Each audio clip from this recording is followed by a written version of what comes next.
Okay, so here's the PS3. So far, it sounds normal. You can see a screen. Because earlier I tried playing and it started making a weird sound in the CD drive, and then the screen went blank, like pitch black dark. So I'm gonna press start, and then I'm gonna click The Last of Us, and then continue The Woods. And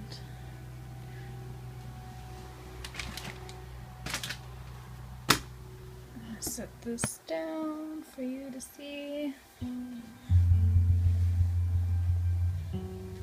Yes.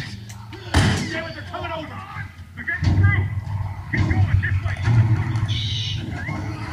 move, Ellie, move! Go on!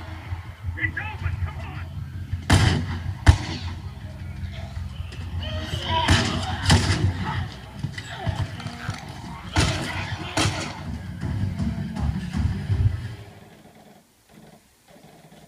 It does this, and then you can hear that.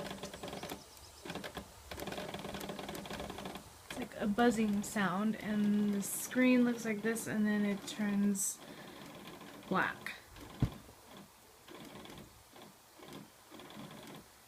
See? And the buzzing goes. I don't know what's wrong.